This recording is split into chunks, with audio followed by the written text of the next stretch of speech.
TNI Manunggal Membangun Desa ke-116, Arif dan MH, pangkat. Kampung Serang di Kelurahan Sukamulya, Kecamatan Sematang Borang, Kota Palembang menjadi sasaran TNI Manunggal Membangun Desa ke-116 yang digelar Kodim 0418 Palembang yang peluncurannya dilakukan Rabu kemarin. Kampung Serang dipilih karena termasuk daerah terluar di Kota Palembang yang pembangunannya belum optimal. Beberapa program pembangunan fisik, antara lain pembangunan jalan sepanjang 1,2 km, bedah rumah, pembuatan menara air, serta prasarana sanitasi di rumah tahfiz.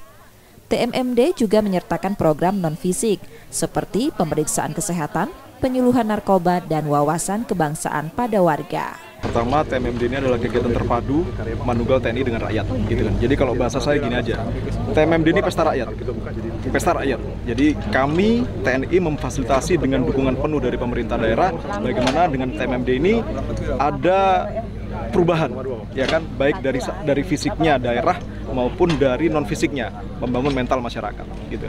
Wali Kota Palembang mengakui jika dukungan dana dari Pemkot Palembang pada TMMD kali ini cukup terbatas, hanya 1,2 miliar rupiah.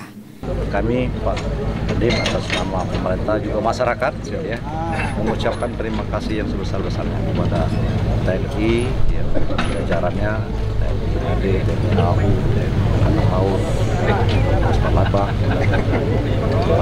masyarakat yang ada, ya, mudah-mudahan apa yang kita lakukan ini tidak hanya ya membangun fisik kita, tetapi insya Allah membangun jiwa kita.